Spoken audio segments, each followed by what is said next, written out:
El dios del poder. Introducción. La coherencia entre palabra y acción revela las creencias reales de una persona. A lo largo de la historia, líderes que se declaran defensores de valores religiosos han actuado en abierta contradicción con ellos, priorizando riqueza, poder y lealtad personal. Este patrón no es nuevo. La religión ha servido tanto como marco ético como instrumento de dominación, especialmente cuando se impone para transformar culturas, justificar jerarquías o legitimar proyectos coloniales y económicos.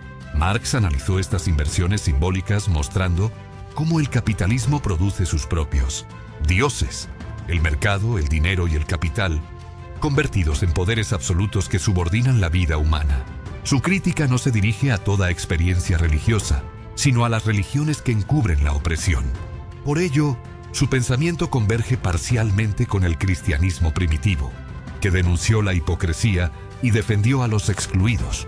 En el mundo contemporáneo, ciertas figuras políticas encarnan esta lógica. Presentan su poder como voluntad divina, mientras absolutizan la fuerza económica y militar. Más que individuos, representan un sistema que recompensa el fetichismo del capital y erosiona límites democráticos. La pregunta central, entonces, no es sobre un líder, sino sobre los ídolos modernos que construimos y las exigencias que imponen sobre nuestras sociedades.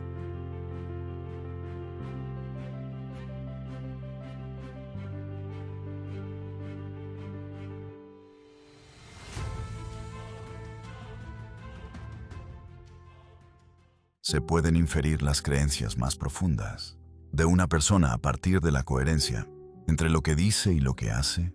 Sí, especialmente cuando esa coherencia o su ausencia se examina de cerca.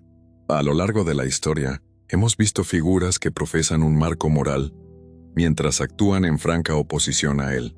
Pensemos en cierto líder moderno de una poderosa nación del norte, un magnate convertido en estadista, que dice abrazar una tradición religiosa centrada en la humildad, el cuidado de los pobres y la compasión hacia el extranjero. Sin embargo, sus acciones priorizan sistemáticamente la riqueza, la fuerza nacional y la lealtad personal por encima de esos principios. No es el primero. La historia ofrece un arquetipo similar, un gobernante del mundo antiguo que construía templos a los dioses, mientras explotaba a los débiles, y que exigía lealtad absoluta, mientras quebraba todo pacto de justicia. No lo nombraremos. Su nombre no es el punto. El patrón sí lo es. Hay actitud religiosa cuando un sistema de pensamiento arraiga y ofrece un marco de orientación, principios, valores y un objeto, o un ser, de devoción que motiva y al que la persona se consagra. Las creencias funcionan como un mapa del mundo natural y social. Sitúan al ser humano dentro de coordenadas, proponen un camino y un significado, a menudo confirmado por el consenso del grupo al que se pertenece. Fuera de ese marco, ciertas prácticas pueden ser vistas como atrasadas o supersticiosas, incluso como ideología, pero la religión también ha operado como dispositivo colonizador. Mediante la imposición, a menudo violenta, de otras creencias, pueblos enteros han visto alteradas drásticamente sus costumbres, normas, prácticas y relaciones sociales y económicas. Incluso el pensamiento de la Ilustración y la modernidad en general, que justifica la viabilidad del sistema capitalista, encubre una reestructuración religiosa, aunque se presente como desencantado, secular y fundamentado en la objetividad, la ciencia, la razón y una supuesta universalidad, conserva una estructura teológica, Europa o el norte global, como sujeto elegido, portador de la verdad, responsable de la misión civilizatoria. En ese marco, y en diálogo con el dualismo griego, se produce una inversión del cristianismo primitivo. Se deja de lado la resurrección de la carne. A partir de ahí surgen categorías que permiten instrumentalizar a otros pueblos: cuerpo, alma, sujeto, objeto, blanco, no blanco, religión secular, civilizado, primitivo, moderno, atrasado. También surgen supuestos míticos o providenciales. El mercado, guiado por una mano divina, cuyas leyes se asemejan a mandamientos. El capital como fetiche o dios que exige sacrificios humanos. La propiedad privada como principio sagrado e inviolable, cuya transgresión se convierte en delito, una transformación secularizada del pecado. Karl Marx reveló inversiones de la realidad. El capital aparece como creador del empleo, cuando es el trabajo el que crea el capital. Las mercancías como generadoras de valor, ocultando las relaciones sociales de producción. El dinero como fuente del valor, y no como trabajo social acumulado. El patrón como quien paga el salario, y no el trabajador como productor de valor y, por tanto, de su propio salario. En estas fetichizaciones, el dinero manda y las personas obedecen. El productor se vuelve criatura. El productor se vuelve producto de su propia creación, como quien fabrica un ídolo y termina venerándolo, otorgándole la dignidad de creador. Esa es la inversión de la realidad, la producción de falsos dioses. Las religiones también han sido utilizadas para justificar la opresión de los desfavorecidos dentro de los sistemas sociales y económicos. Por eso, la lucha por la liberación pasa también por oponerse a esos falsos dioses que legitiman la dominación. Es contra esas religiones, las que encubren la opresión, que habla Marx.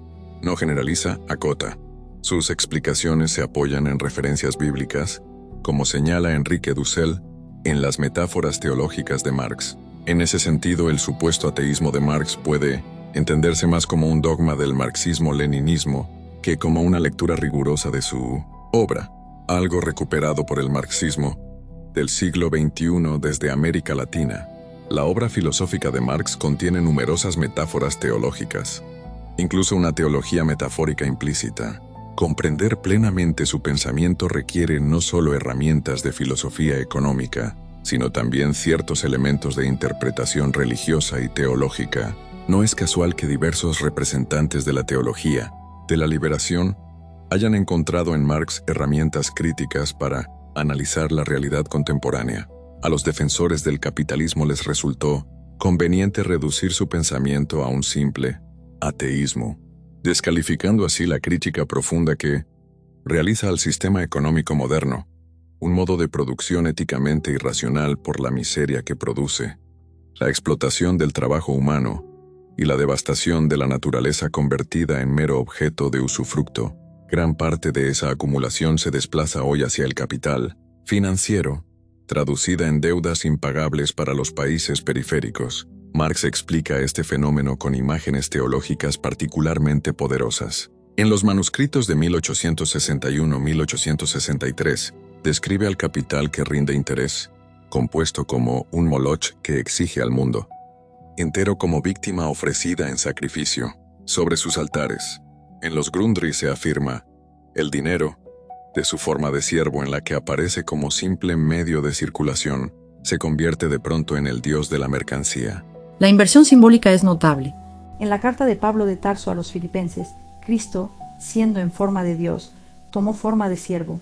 En Marx, el dinero realiza el movimiento contrario, de siervo a Dios. Es precisamente contra esos falsos dioses, el dinero, el capital, el mercado, que se dirige el ateísmo marxiano. No necesariamente contra toda experiencia religiosa, sino contra las religiones que legitiman la dominación y la humillación humana. La crítica de Marx rebasa así ampliamente la economía.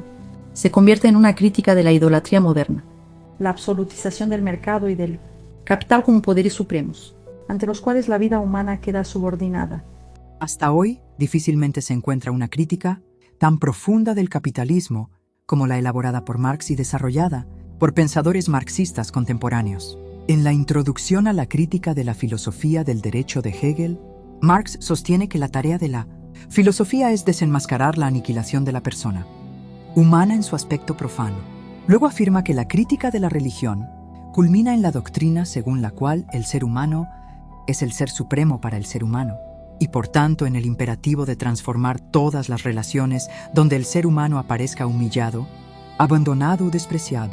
En nuestra interpretación, Marx no coloca el ateísmo como fin en sí mismo, sino la vida concreta de las personas. La crítica a la religión se convierte así en crítica a toda estructura que sacraliza la opresión. Aquí aparecen ciertos encuentros éticos con el cristianismo primitivo, sin equiparar ambos sistemas de pensamiento. Los evangelios muestran a un Jesús que confrontó a los falsos representantes religiosos del templo, cuestionó el uso político de la religión y asumió la causa de los pobres, los humillados y los excluidos.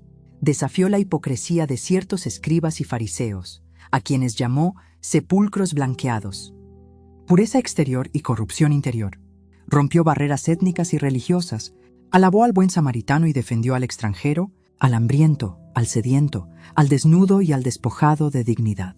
Si el capitalismo moderno construye sus propios dioses y absolutiza el mercado como criterio supremo de verdad y poder, entonces la pregunta ya no es solo económica, también es teológica y política.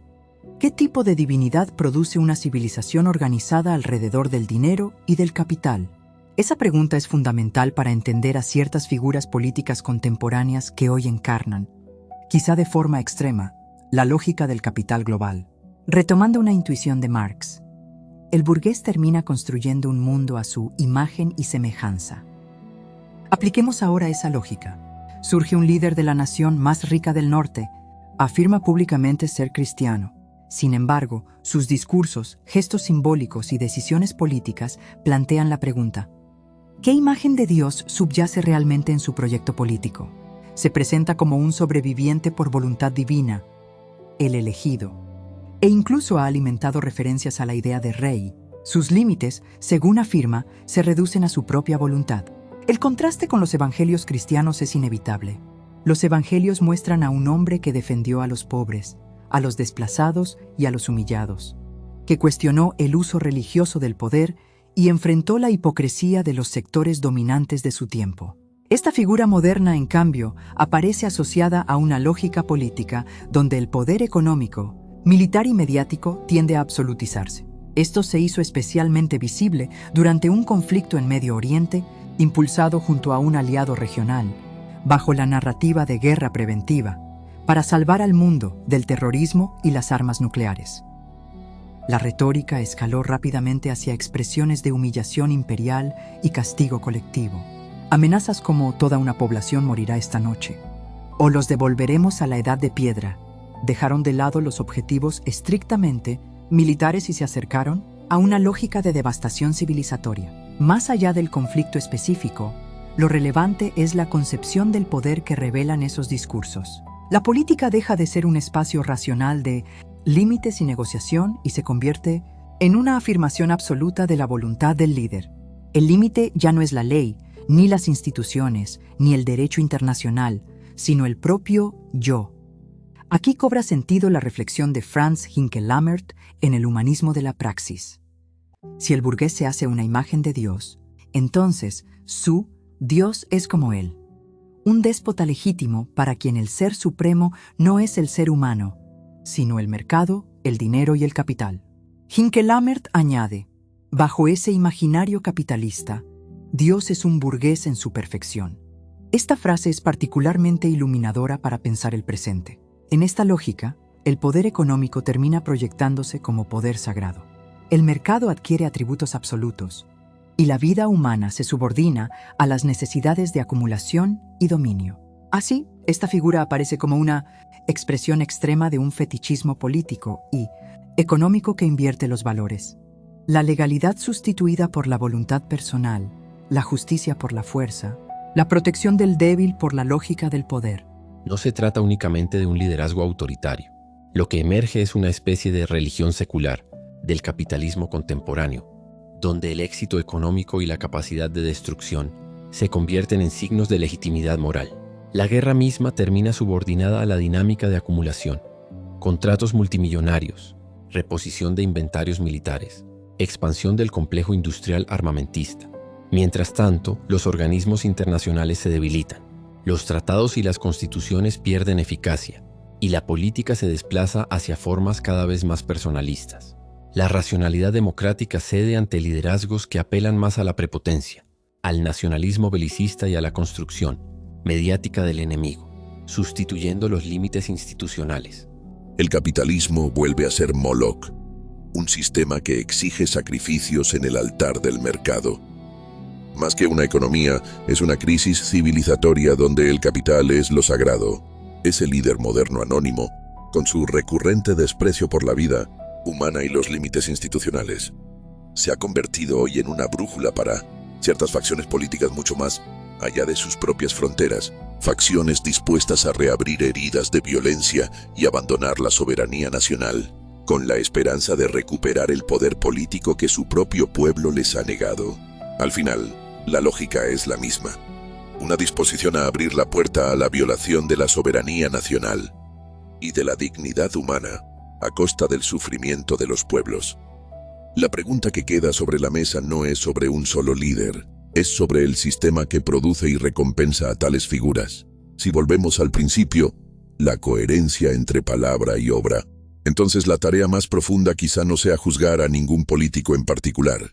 Es preguntarnos, ¿qué ídolos estamos construyendo y qué nos exigen?